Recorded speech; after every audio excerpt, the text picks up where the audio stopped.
Hey, this is Lisa. And I'm Craig. Welcome to Conversations in the South Office. We did it. Hey, in unison.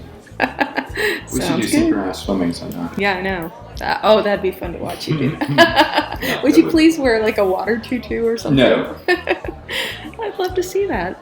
Well, it's tomorrow's Halloween here, but by the time some of you listeners tune into this, it'll be come and gone. But we're getting all festive here. The holidays are upon us. They are, and it's a fun time here at Airways. Usually, we have a costume contest, and we get some pretty funny ones. You get some interesting characters. Oh, in your yeah. office. I'm it's waiting. A tradition. I'm waiting to see who's going to dress up like Joe Exotic and Carol Baskin this year. Some of us already look like that. So.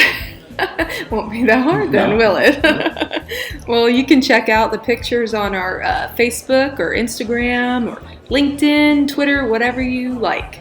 They will be on there. Always ways to check us out. And, of course, we're also just a few days away from election. Of course, by the time listeners tune into this, it may have been come and gone.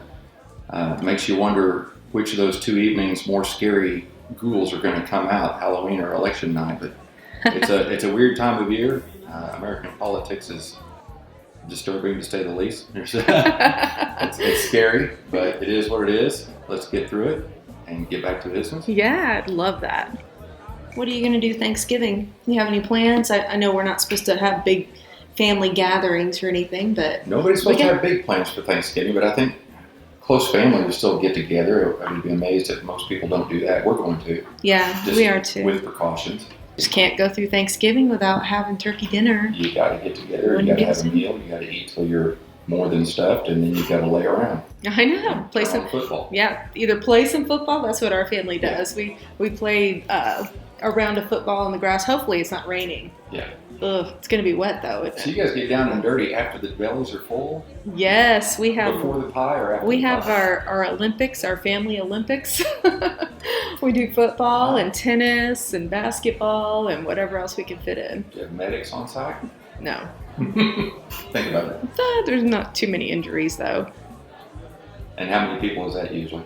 Usually about 30 altogether. And depending on what the sport is or whatever, like a lot of the kids like to play basketball. Yeah. They're not too much into the football part. That's for the older adults. I don't know about the older adults after a big meal getting out there and doing the full contact sport. Yeah. I don't know that I'd partake of that. I'd rather just lay on the couch and watch TV. Just make it a prerequisite. You have to do it before you get your dessert. Yeah. Mm-hmm. Yeah, we'll see. My daughters, they went ahead and put their Christmas tree up and decorated it with Halloween stuff. That's wrong on so many levels. I know, right? They did like the webbing and stuff. Cobwebs all over the tree. Yeah. And spiders. I thought it was a cute idea. Orange and purple lights. Yeah, they're going to take that stuff down and do like turkeys and little stuff for Thanksgiving.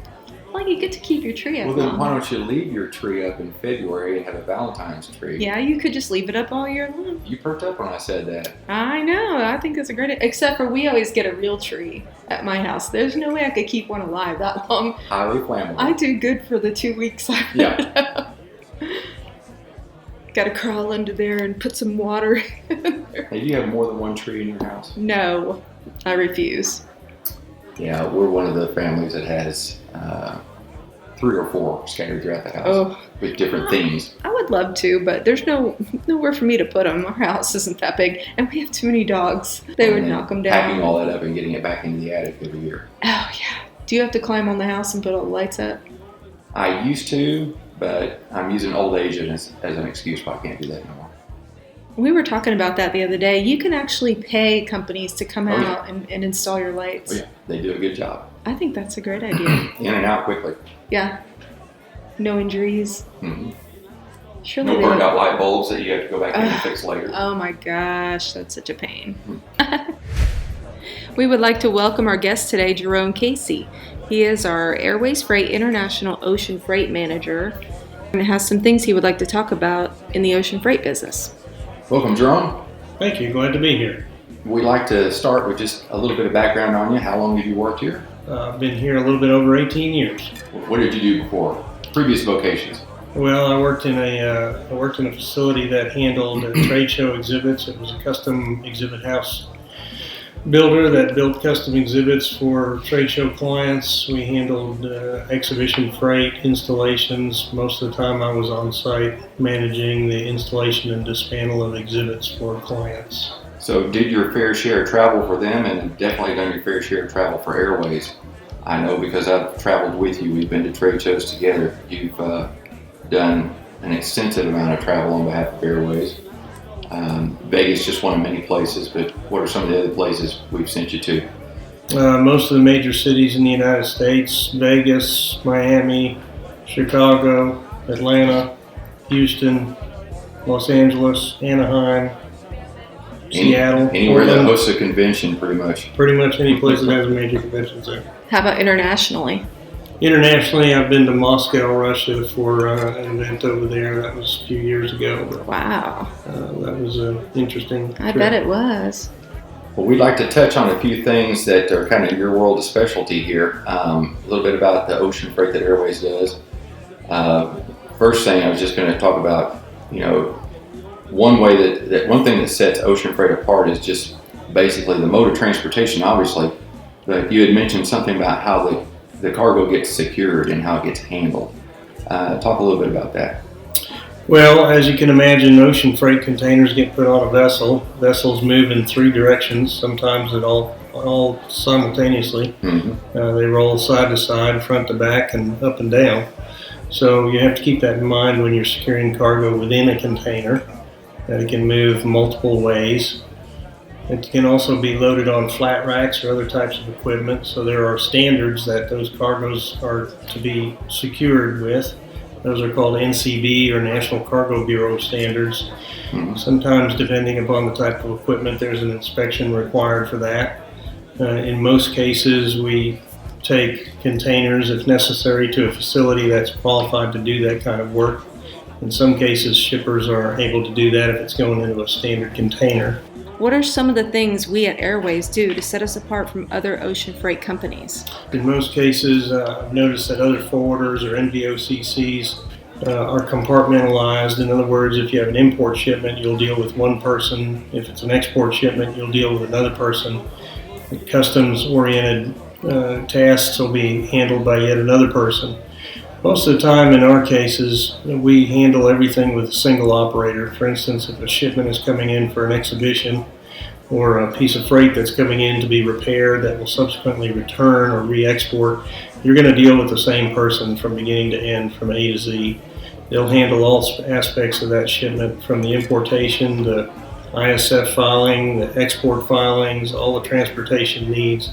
They'll also interface directly with our brokerage department and handle that. So basically, the customer or the client or the shipper is going to deal with one point of contact, which seems to be more efficient from our point of view. It does. It sounds better on their end also. I mean, having to deal with one person, not having to explain everything every time you call in, it's just... Right, and a lot of times when we deal with overseas shippers, they're not really accustomed to that. They're used to having to change gears. So they kind of expect, in some cases, to deal with companies that are more compartmentalized. In most cases, it's a lot more efficient to deal with one person. They understand everything that happened in one direction, so they know what needs to happen for it to go the other way. Jerome, you guys also handle white glove freight, which means basically hands-on by all personnel. It's some special handling. You want to elaborate a little bit on that? Sure, we can handle all aspects of that type of freight. A lot of times we're asked to do inside deliveries with unpacked debris removal. In some cases, hire facilities that can do further installation or work.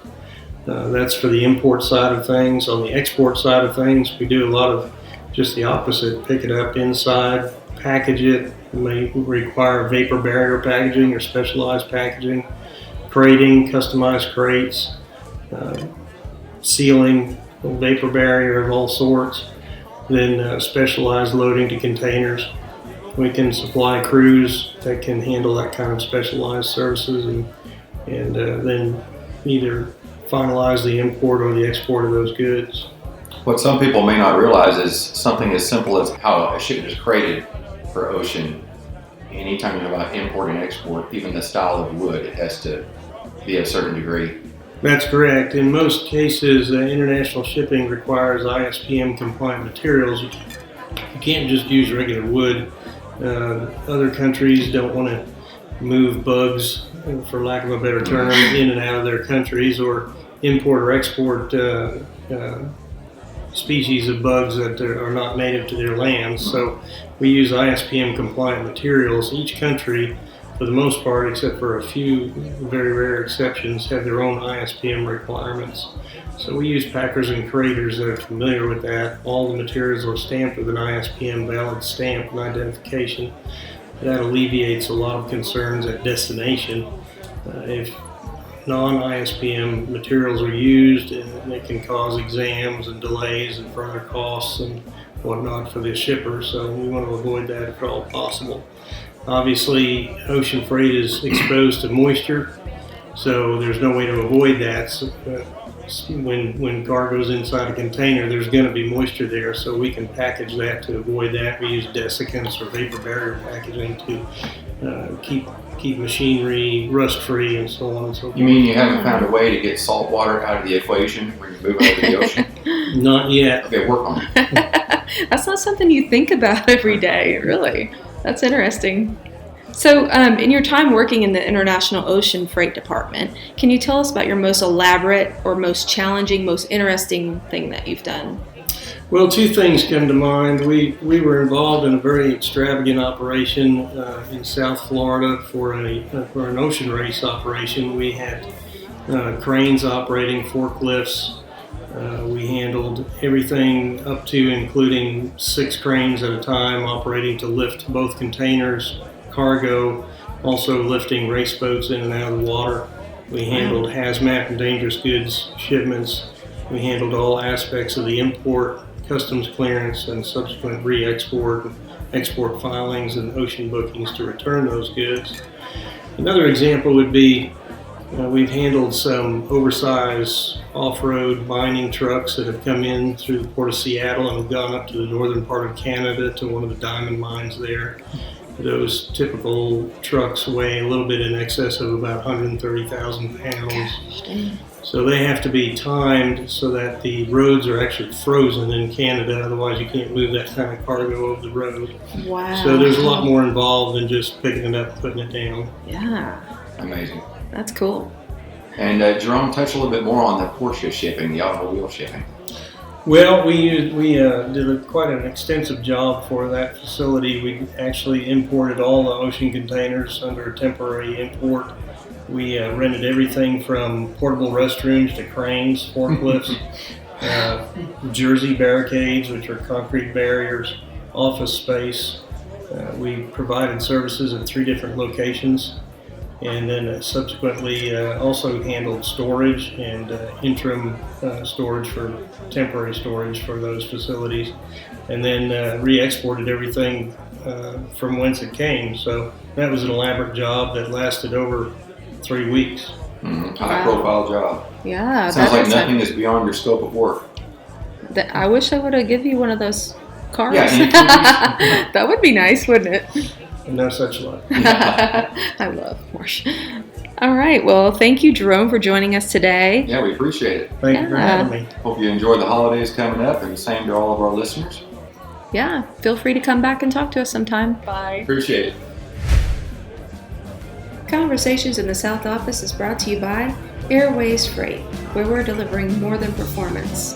And if you want to learn more about Airways Freight, feel free to visit our website at www.airwaysfreight.com, or you can check us out on social media. We're on LinkedIn, Facebook, Twitter, and Instagram.